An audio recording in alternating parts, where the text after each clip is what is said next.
우리 하나님의 크신 은혜와 평강이 능력이 함께 하시기를 바랍니다. 오늘은 나의 삶을 이끌고 있는 것이 무엇인가? 내 삶의 뿌리가 뭔가? 나는 어디에 서 있는가? 무엇에 이끌리며 무엇을 따라가는가? 이런 것을 좀 생각을 해보도록 하겠습니다.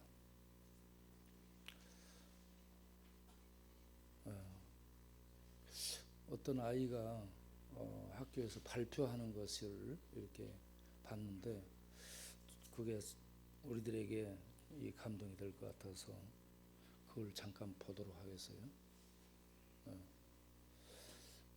학교에서 애들이 발표할 때 그 발표하는 거 그거 참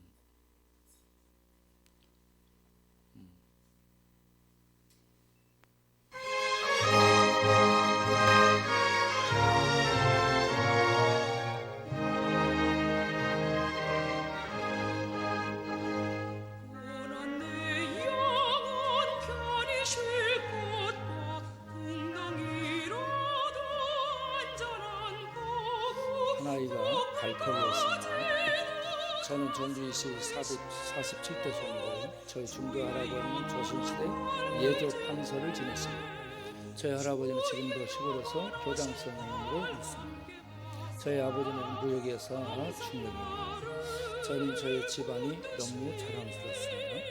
어깨를 으쓱거리며 자기 아이는 돌아왔습니다. 이런 식으로 아이들은 계속 돌아가면서 자기가 준비한 내용을 열심히 발표했습니다. 그런데 한 아이가 앞으로 나가는 모습을 보는 순간 선생님은 가슴이 절로 내려앉았습니다. 그 아이는 부모 없이 보육원에서 자라고 있는 아이였기 때문이었습니다. 선생님은 자기 때문에 그 아이 마음속에 상처가 되었을 것이라는 생각으로 몸둘 바를 몰랐습니다. 그런 뜻밖의 그 아이는 앞으로 나와서 조용한 어조로 이렇게 발표를 했습니다. 저희 아버지는 하늘에 계신 하나님입니다. 저희 아버지는 이 세상 모든 것의 주인이십니다. 저희 아버지에게는 자녀들이 많이 있습니다. 그래서 저에게는 아주 많은 가족들이 있답니다. 특히 저희 아버지는 사랑이 많으신 분이십니다. 그래서 그 자녀들을 한 사람도 빠짐없이 누구나 똑같이 사랑하신답니다. 그 말을 듣고 있던 선생님의 두 눈에서는 뜨거운 눈물이 흘러내리고 있었습니다. 사랑하는 여러분, 믿음이 이처럼 아름다운 것입니다. 우리에게 믿음이 있으면 이 땅에 잠시 겪는 슬픔과 고난을 얼마든지 견뎌낼 수 있습니다. 우리에게 이 귀한 믿음을 주신 하나님의 은혜를 생각하면서 하나님께 감사를 드려야 할 것입니다. 욥은 아무리 재물이 많아도 재물이 그의 삶의 뿌리가 아니었습니다. 욥은 건강했지만 그 건강이 그 뿌리가 아니었습니다. 그는 아들 7과 3딸이 있었습니다. 그러나 그 자녀들이 그 삶의 뿌리가 아니었습니다. 그 아내는 욥에게 하나님을 저주하고 죽으라 하였습니다. 그 아내는 물론 그 삶의 뿌리가 아닙니다. 욥은 그의 믿음이 그 삶의 뿌리였습니다. 하나님 그 재물을 다 잘라도 그 믿음은 견고했습니다. 그 자녀를 다 잘라도 믿음은 견고했습니다. 그 건강을 잘라도 그 믿음은 견고했습니다. 그에 있어서 절대로 빼앗기지 않는 믿음이 그의 삶의 뿌리였습니다. 나의 뿌리가 무엇입니까? 나의 가문입니까? 나의 자녀입니까? 나의 자식입니까? 나의 재물입니까? 나의 명예입니까? 아니면 나의 신앙입니까? 신앙의 그 어떤 것도 뿌리로서의 자격이 없습니다. 우리 자신의 삶을 잘 보존하기에 뿌리가 든든해야 합니다. 뿌리가 좋아야 합니다. 뿌리가 달아야 합니다. 좋은 뿌리가 보존하는 좋은 가지 같은 우리가 되기를 바랍니다. 이게 참 우리에게 좋은 감동이 되리라 싶어서 이 초등학교 발표하는 것을 잠시 읽게 됐습니다. 어떤 사람은 철학을 따라갑니다. 어떤 사람은 지식을 따라갑니다. 어떤 사람은 본능을 따라갑니다. 어떤 사람은 부와 성공과 명예와 권력을 따라갑니다. 저마다 뭔가를 따라가고 저마다 뭔가에 이끌립니다. 그런데 우리가 따라가고 우리가 서 있는, 우리가 진정 가치 있게 따라가야 되고 끌려야 되는 그것이 무엇일까? 어떤 사람은 망하는 길로 갑니다. 어떤 사람은 영원한 가치를 붙잡고 갑니다. 여러분, 영원한 진리, 영원한 가치, 영원한 것을 귀히 여기고 붙잡고 이끌리고 따라가는 우리 모두가 될 수 있기를 바랍니다. 제가 반기문 씨를 봤습니다. 반기문 씨는 이 고등학교 때에 영어 웅변대회에 나가서 1등 했습니다. 그리고 케네디하고 담화를 하고 사진을 찍고 그때부터 외교관의 꿈을 꿨습니다. 그리고 외무고시를 합격했습니다. 그래서 외교관이 됐습니다. 그리고 유엔 사무총장이 됐습니다. 네. 이분은 성공과 그 어떤 이 명예에 이끌리는 삶을 살았지 않은가라고 생각을 하게 됐고요. 박원순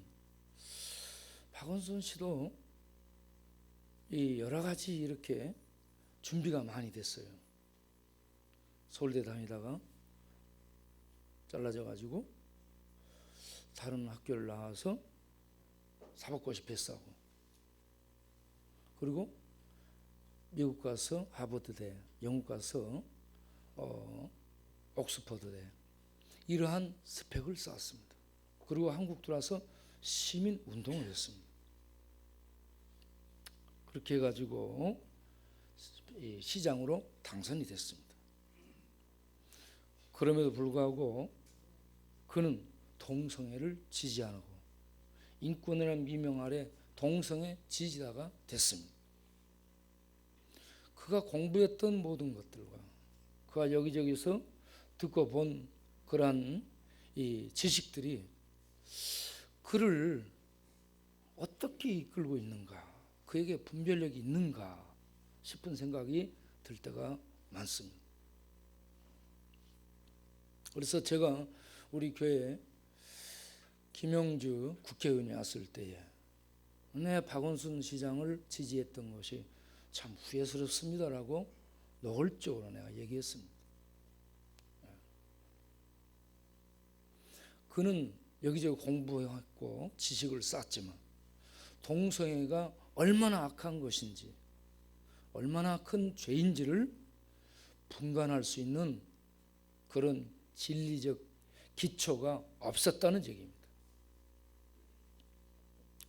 그리고 문재인, 지금 대권 주자 그 인기 지지율이 1위죠. 그런데 이 문재인 씨가 종교, 기독교계 지도자들을 만나서는 저는 동성애를 지지하지 않습니다라고 했습니다.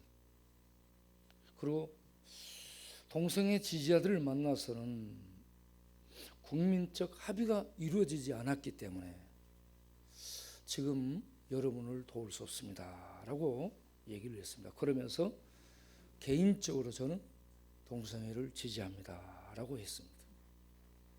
개인적으로는 지지하는데 종교, 그러니까 기독교 지도자들을 만나서는 또 동성애를 지지한다, 않는다 하고, 그리고 기자들이 질문할 때는 국민적 합의가 이루어지지 않았기 때문에 지금은 어쩔 수 없습니다라는 얘기를 하고 있습니다. 이게 정치인이라는 얘기입니다. 여기 가서 이 말하고 저기 가서 저 말하고. 그런 측면에서 트럼프가 나는 망해도 분명한 그 뿌리를 가지고 있다고 생각합니다. 세상 많은 사람들이 욕을 해요 지금. 특히 진보주의자, 인권운동가들, 동성애주의자들, 이슬람주의자들, 이런 사람들은 트럼프를 욕합니다. 그런데 트럼프는 분명한 진리적 기본을 가지고 있습니다. 하나님이 만든 창조 원리를 받아들이고 있습니다. 남자와 여자로 받아들이고, 남자와 여자가 가정을 이루는 것을 전통적인 이 인류사의 기본이 되는 이 기본을 받아들이고 있는 사람이라는 얘기입니다. 약간 멧돼지 같고 저돌적인 그런 코뿔소 같이 들이받지만, 그가 막무가내로 막 들이받거나 그런 것이 아니라 믿음을 가지고 믿음이 아닌 것들을 향해 막 들이받고 있다라는 느낌이 듭니다. 이런 멧돼지 같기도 하고 코뿔소 같은 들이받는 사람도 종종 나와야 자유주의로 너무 기울어졌던 그러한 것들이 부서지기도 하고 또 조금씩 바로잡혀 갈 수 있지 않겠는가 하는 생각이 들기도 했습니다.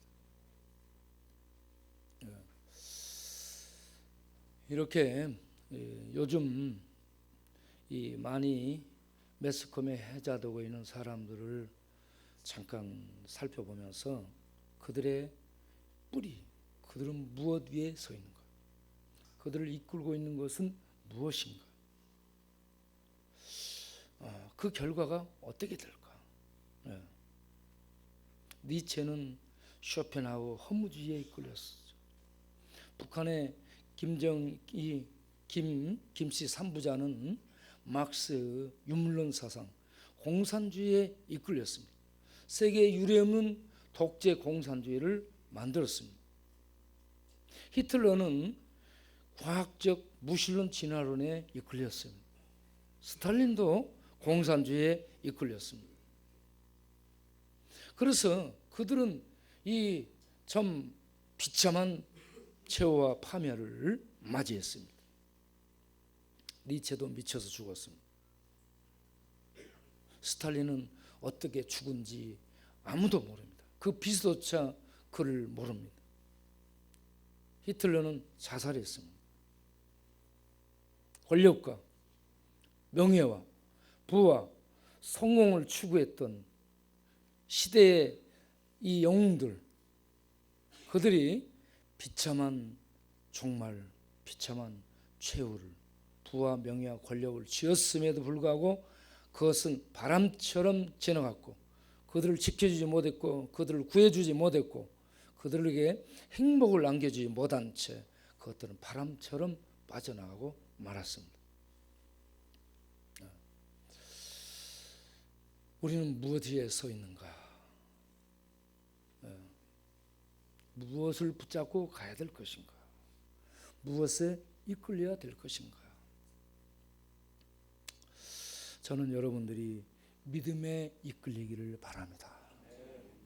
믿음 위에 서 있기를 바랍니다.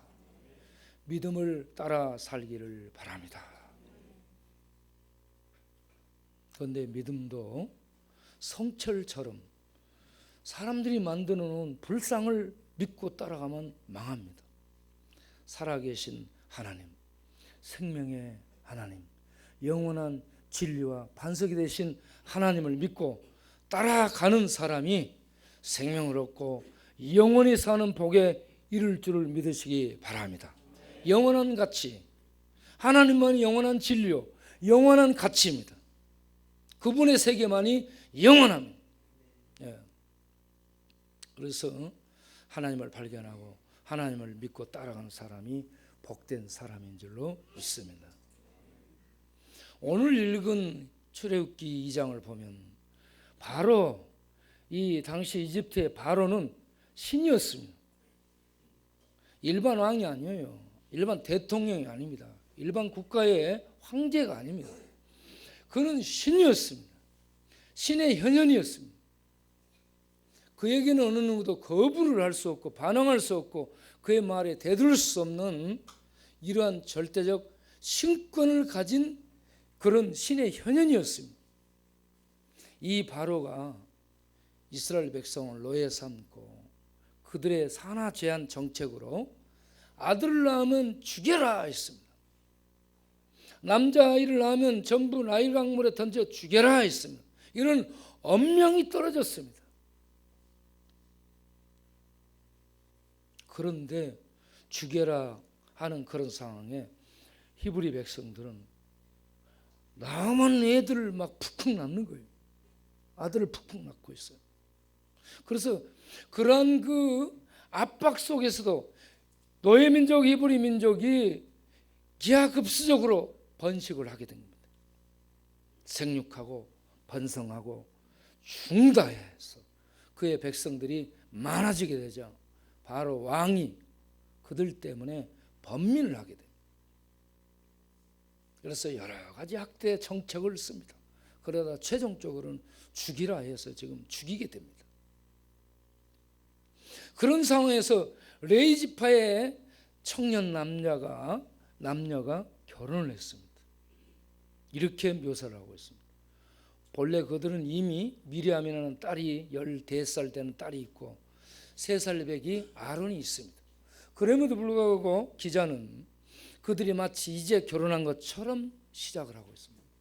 바로가 애를 낳아서 남자는 죽여라 하는 그때에, 그런 때에 결혼을 한다는 것은 굉장히 위험합니다. 아들 낳을 수 있잖아요. 그런데 그런 때에 결혼을 했다라고 얘기를 하고 있고요. 그들이 결혼해서 애를 뱄다라고 말합니다. 그런데 이 부분에 대해서 좀 생각을 해볼 때 모세 부모가 결혼한 자체도, 죽여라 하는 상황 속에서 결혼한 자체도 대단한 도전이고 반란입니다. 저는 이러한 것을 보면서 이 시대에 청년 실업도 많고, 그리고 3포, 5포, 7포에서 포기 시대라고 얘기들 합니다.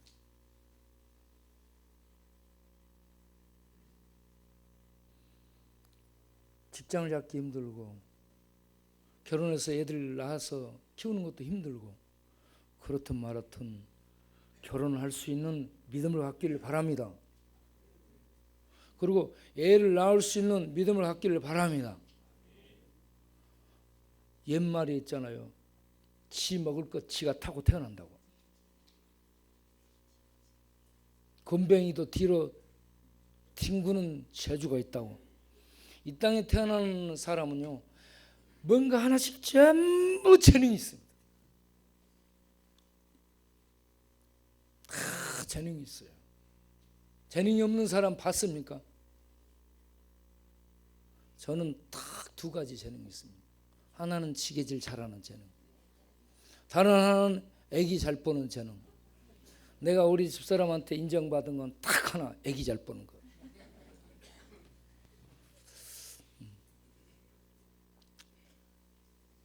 우리 큰애가 태어나가지고 100일이 거꾸로 됐습니다. 100일 동안 밤에 놀아달라는 거예요. 낮에는 자고 밤에 놀아달라. 그러니까 제가요, 학교 갔다 오고 일하고 오고 힘들지라도 그 애하고 밤새같이 놀아줍니다. 내 빨래 다, 애기 그 기저귀 빨래 다 해서 널고 그러고요. 이렇게 하면서 애하고 같이 늘 놀았어요. 그런데 얘하고 노는 게 그렇게 기쁠 수가 없습니다. 하나님도 우리하고 놀 때 그렇게 기뻐하지 않을까 싶습니다. 저는 바보하고 놀 때 그렇게 기뻐요.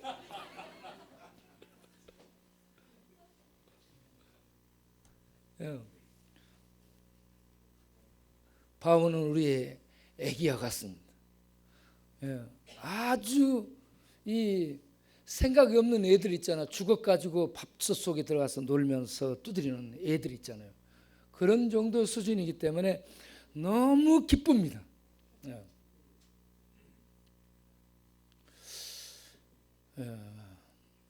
얘를 낳게 되면요, 뭔가 하나씩 재주가 다 있다는 걸 아시고 주저하지 마시고 결혼하고 애를 낳을 수 있도록 하시기 바랍니다.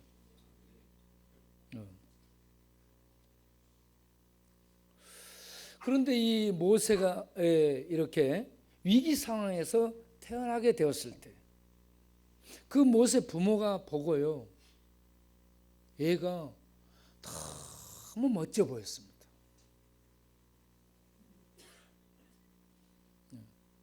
제가 우리 조카가 이제 이번에 애를 낳았는데 새 쌍둥이를 낳아버렸습니다.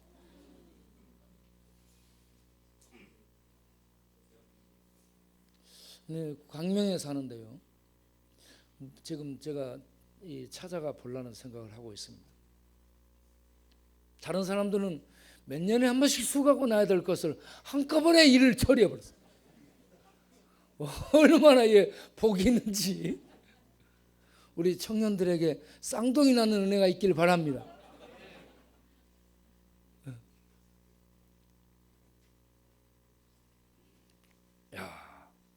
이 모세를 그 부모가 낳아서 보니까 너무 준수하게 잘생겼다는 거죠. 그런데 제가 볼 때 얘들을 보면, 태어나서 얘들 보면 별로 핏덩어리고 별로 뭐한 거 없지만 사랑으로 보면 굉장히 예쁩니다. 그런데 믿음으로 보게 되면 얼마나 위대해 보일까. 여러분, 믿음으로 바라보는 눈이 있기를 바랍니다. 기도하고 믿음으로 낳은 자녀들, 사랑으로 바라보고 믿음으로 바라보고 하나님의 눈으로 바라보게 되면 이 아이가 하나님의 능력 주심 속에서 장차 위대한 일을 할 수 있는 그런 인물로 보여지게 될 줄로 믿습니다. 저는 여러분들이 다 그러한 위대한 인물로 보여집니다. 몇 사람이 그렇게 보여지는가 한번 쳐다보세요. 한번 봐보세요. 저는 모세의 부모가 모세를 보고요, 그렇게 아름다워 보였다, 준수해 보였다. 그래서 임금이 뭐라고 했어요? 임금이 아들을 낳으면 죽이라 했는데 성경은 뭐라고 얘기하고 있냐면 임금의 명령을 무서워하지 아니하고, 히브리서 11장 23절에 이렇게 말합니다. 출애굽기 1장을 보게 되면 산파들이 나와요.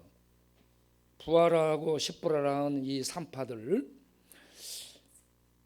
이 산파들의 믿음이 어떤 믿음이냐면 임금의 명령을 무서워하지 아니하고. 할렐루야.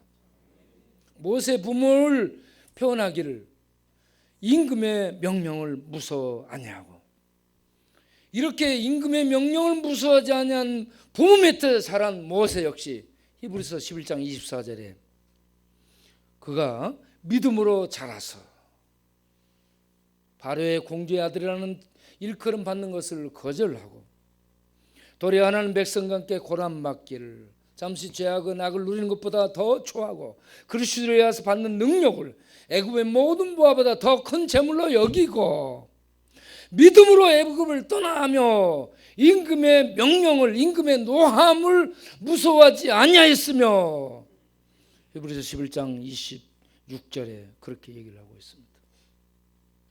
산파들의 믿음도 임금의 명령을 무서워하지. 임금이 누구예요? 바로 신입니다. 신, 그 무서운 절대 왕권을 가진 바로의 그 엄명을 무서워하지 않는 산파들, 그러한 왕을 무서워하지 않는 부모들, 모세의 부모들, 그 밑에서 자란 모세 역시 바로 왕의 그 분노를 무서워하지 아니하고 이스라엘 백성을 이끌고 떠났더라. 바로는 누구를 상징하고 있습니까? 세상의 절대적인 이 왕권을 가진 바로가 바로 사탄 마귀를 가리키고 있습니다. 이 세상의 어둠의 왕자, 흑암의 권세자, 바로의 권세를 무서워하지 않는 자, 세상의 사탄의 권세를 무서워하지 않는 자, 사자굴에 들어갈지라도 사자의 이빨을 무서워하지 않는 다니엘 같은 자, 여러분, 믿음으로 사는 자는, 믿음을 따르는 자는 세상의 최고의 실력자인 사탄의 권세를 무서워하지 않는 겁니다. 마귀를 두려워하지 않는 겁니다. 마귀 아이들은 죽음의 세력을 무서워하지 않는 겁니다. 더 큰 분이 있습니다. 죽음의 세력을 삼켜버린 자, 죽음의 세력을 휘두르고 있는 마귀를 제압한 더 큰 권세자가 있다는 말씀입니다. 그분이 보이지 않습니다. 그러나 그분은 실존합니다. 그분이 이스라엘에 계시한 여호와 하나님입니다. 그 하나님을 믿는 믿음을 갖기를 바랍니다. 모세의 어머니 아버지가 이 믿음을 가졌습니다. 그리고 그 하나님을 두려워했습니다. 마태복음 10장 28절에 무슨 말씀이 있습니까?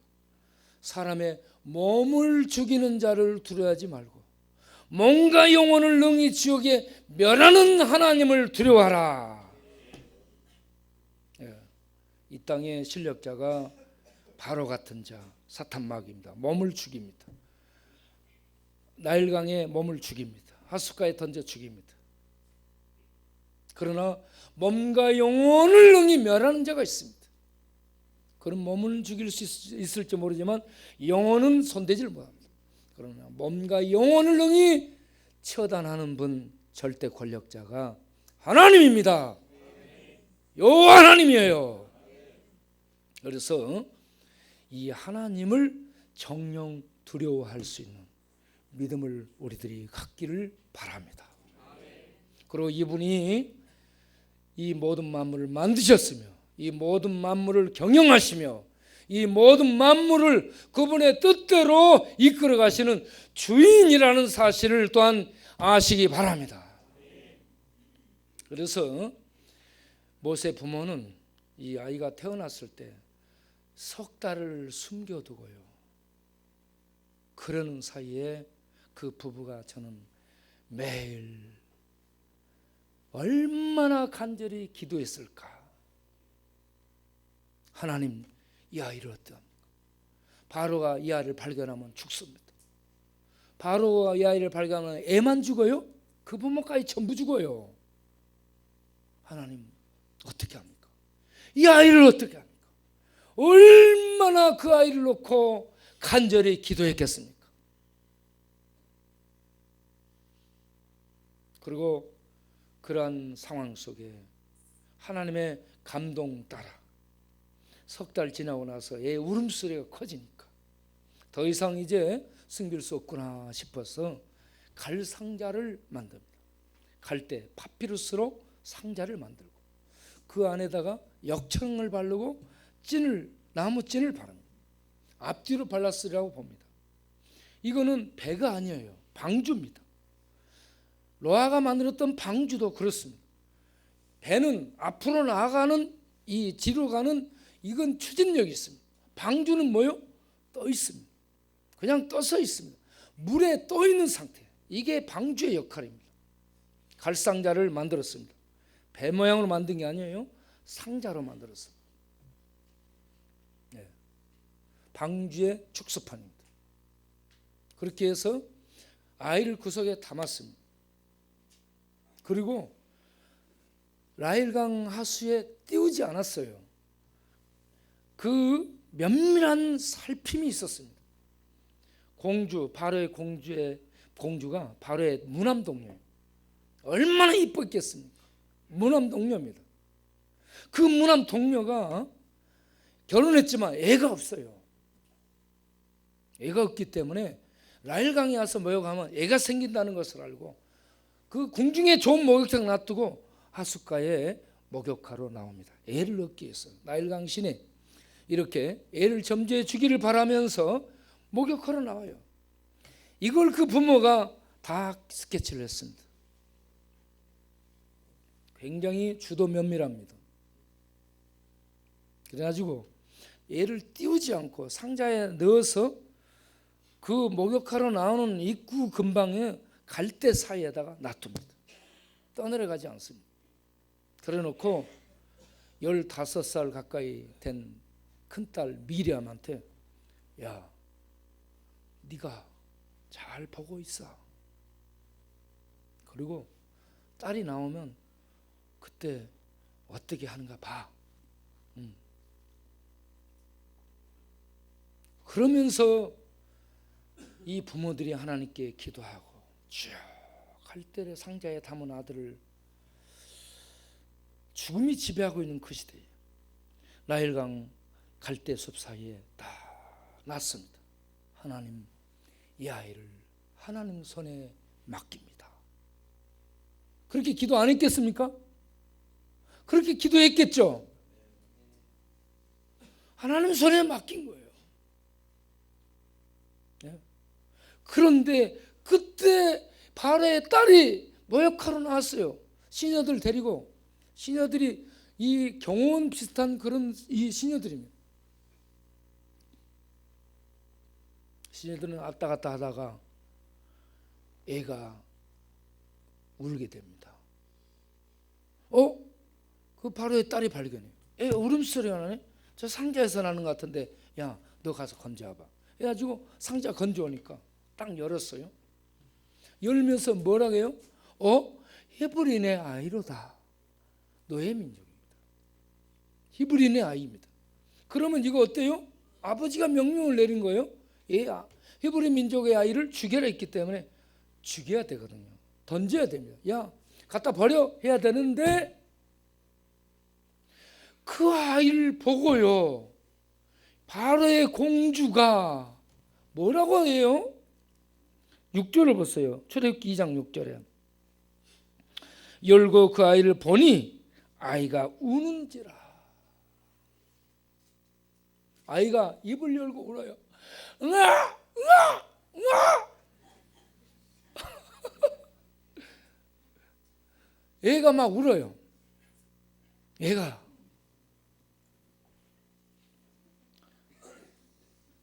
하나님이 여자들의 마음 속에 모성 본능을 줬습니다. 그래서 이 딸이 애를 갖고 싶어 하는데, 요즘은 모성 본능들이 동물 본능으로 바꿔져가지고 개들을 전부 새끼처럼 키워요.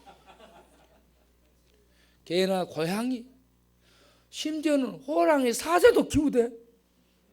봤어요? 봤죠? 잘못해가지고 물리기도 하고 막 그렇습니다. 호랑이나 사자를 키우려면 이빨을 뽑아놓고 키워야지. 그런데 딱 열고 보니까 애가 울면요, 본능적으로 불쌍히 여기는 마음이 다 생기는 거예요. 그래서 불쌍히 여겨. 불쌍히 여겨.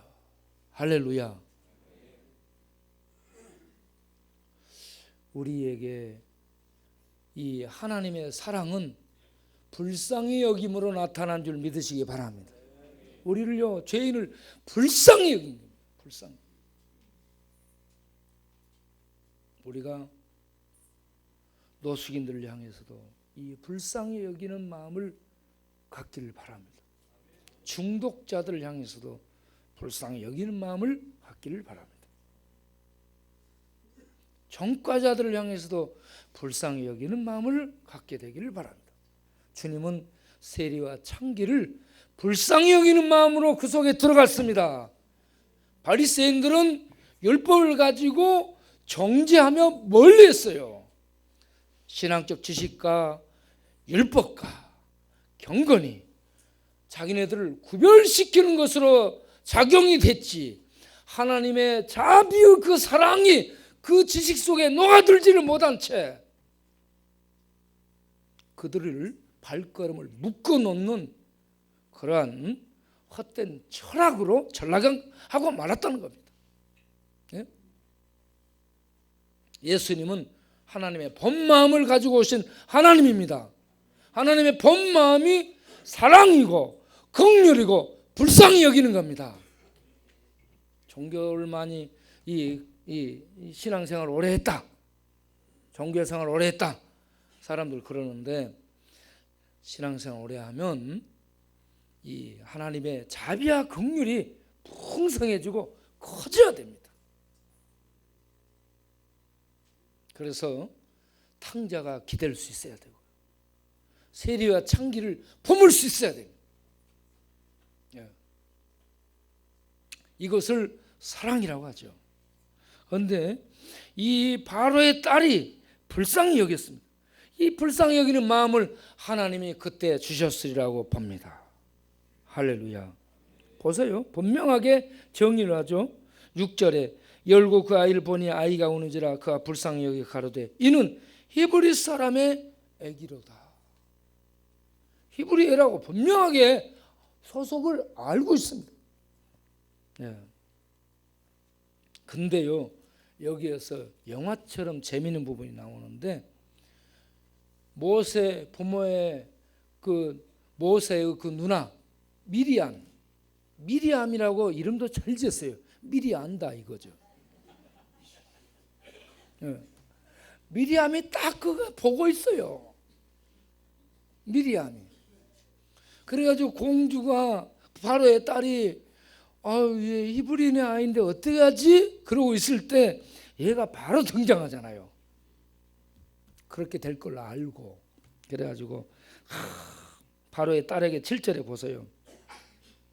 내가 가서 히브리 여인 중에서 유모를 불러다가 당신을 위하여 이 아이를 젖먹이도록 해드리면 안 되겠습니까? 그러면서 얘기를 한 거예요.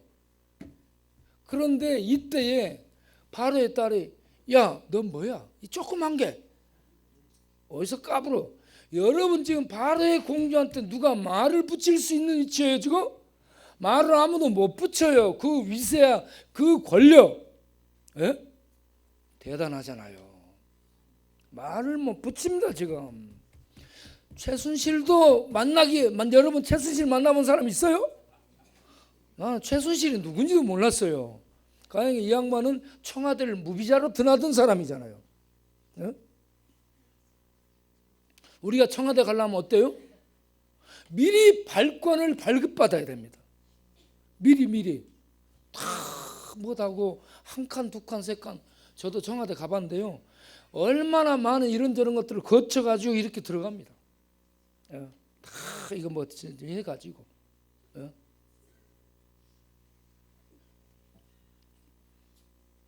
그런데 최순실은 그냥 풀입했습니다.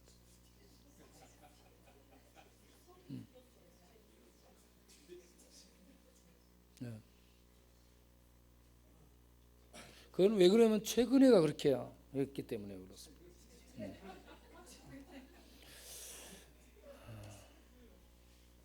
그런데 이 아이가 나는 바로의 공주한테 이렇게 지혜롭게 말을 할 수 있는 게 지혜로운 이 말 내용과 그 바로의 딸한테 이렇게 말할 수 있는 용기, 어떤 누가 이 바로의 딸한테 이런 얘기를 할 수 있겠어요? 이 지금 서너 살 된 애가 놀랍습니다.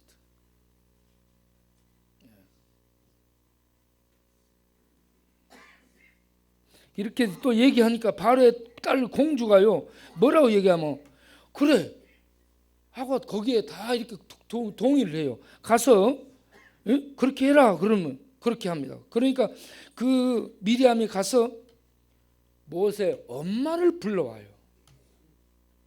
그래가지고 엄마가 그 아들을 품에 안고 바로 궁정에 들어가서 아이를 죽여라는 심장부 안에서 이 아이를 젖먹여 키우며 자기 젖 주면서 젖 싹 받고 키우고요. 네. 야, 놀래버려. 자기 애기 키우면서 젖싹을 받아먹으면서 키운 사람이 손 들어봐. 그런데 이 모세 어머니는 애를 자기 아들 낳아서 키워주면서 이렇게 젖싹을 받아먹고 이 애를 키웠단 말이에요. 야, 참 놀랍습니다. 그렇게 해서요 이 이름이 모세라. 나중에 이제 애가 젖 먹고 크니까 그 바로의 공주한테 갔다가 입양을 하겠어요. 입양을 시키게 되잖아요. 아들로 입양을 시킬 때 이름을 모세라 했습니다. 모세라는 의미가 뭐예요? 물에서 건졌다 이 말이에요. 그런데 그 원래 이 모세 이름이 어디에서 왔냐면 마샤에서 왔습니다. 마샤가 건져내다 하는 의미를 가지고 있습니다. 모세는 건져냄을 받았다 이런 얘기거든요. 이름이. 그런데 마샤라는 그 번의미는 건져내다 이겁니다. 모세는 건져낼 자가 된 겁니다. 건져낼 자가 먼저 건져냄을 받은 거예요. 그래서 모세는 나중에 이스라엘 백성을 애굽에서 건져내는 그런 역할을 수행합니다. 그래서요, 이름을 짓는 거 굉장히 중요해요. 이름 잘못 지은 사람은 전부 저한테 와서 이름 개명 받기를 바랍니다. 진짜요. 제동이 하게 되면 얼마나 많은 제동이 걸립니다. 자동으로 바꾸니까 일이 풀어지잖아요.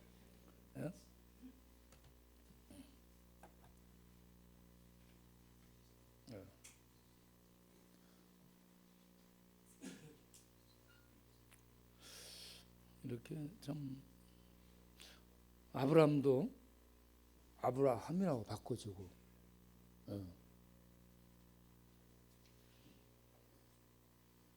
최순실은 어떻게 바꿔야 돼요? 최순실로 바꿔야 돼요. 그렇게 됐어요, 그 이름. 그러니까 여러분 이름이 좀 뭐하면은 이름을 이렇게 바꿀 필요도 있습니다. 그건 그렇고요. 어쨌든 이 모든 과정을 이렇게 다 죽여야 되는 상황 속에서 모세를 낳아서 갈상자에 엮어가지고 바로의 딸이 나오고 미리암이 가서 말하고 엄마가 들어가서 애를 자기의 아들을 젖먹어서 키우고 그러면서 믿음으로 그 안에서 계속 양육을 하도록 하나님이 모든 과정을 섭리하셨더라. 할렐루야. 시대 상황이 어렵습니까? 지금 아무리 실업 힘들지라도 모세 시대처럼 아들 낳으면 죽어야 되는 그런 상황 아니잖아요. 열심히 일하면 뭔가 다 할 수 있습니다.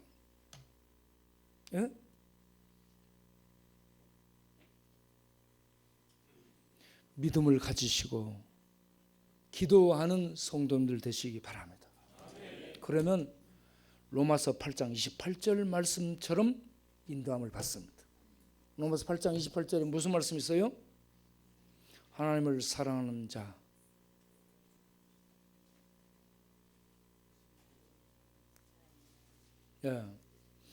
하나님을 사랑하는 자, 하나님의 뜻대로 부르심을 입은 자들, 인도함을 받은 자들은 뭐가 된다? 모든 것이 죽인다, 안 된다, 망한다, 이런 위기의 상황이 계속될지라도 모든 것이 합력하여 하나님의 선하심을 이루는 쪽으로 간다. 모세가 그렇게 됩니다. 결국은 하나님의 선함을 이루는 쪽으로 갑니다. 그런데 또 모세는 애국 궁정에서 쫓겨나가서 나중에 광야에 가서 몇 년을 썩어요? 4년을 썩던가요? 40년을 썩습니다. 40년을 푹팍 썩습니다. 완전히 썩어요. 그러고 나서 합력하여 하나님의 선을 이루는데 모세로 이끌림을 받습니다. 그러니까 광야에 와서 노숙자가 됐고 쪽방에 와서 방 한 칸도 없는 아파트 쳐다보지 마세요. 별것도 아닙니다. 아파트 저파트 아무것도 아니에요. 청와대 푸른기와지 또 벌 필요도 없어요. 삼성에 뭐 별 3개, 별 5개 벌 필요 없습니다. 이재용 씨 지금 왔다 갔다 하는 거 보세요. 그렇죠? 벌 것도 말 것도 없고 우리는 하나님만 바라보면 됩니다. 믿음을 갖고 살아가면 돼요. 기도하면 하나님이 안 될 같은 상황 속에서도 합력하여 선을 이루는 최고의 가치를 이루어내고 최고 복된 삶을 살고 최고로 행복한, 망하지 않는 행복한 삶을 살도록 인도해 주실 줄로 믿으시길 바랍니다. 네. 우리 동네에 미스터 하야시가 있었습니다. 미스터 하야시 다 알죠? 포주를 했습니다. 아가씨를 데리고 장사했습니다. 다 알죠? 그 결과 그 집에 있는 외아들이 있었습니다.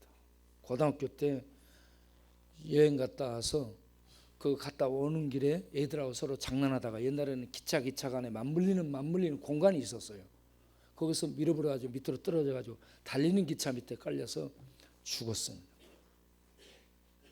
하야시 바로 밑에 동생 폐결핵으로 죽었습니다. 그 밑에 동생 알코올 중독으로 술을 7병을 따라서 한꺼번에 뜰뜰 마시고 죽은 충이 삼촌입니다. 충이 고층 아파트 타다가 떨어져서 밧줄 끊어져서 죽었습니다. 충이 엄마 공사장에서 누구한테 죽어가지고 나중에 이빨 보고 발견하게 됐습니다.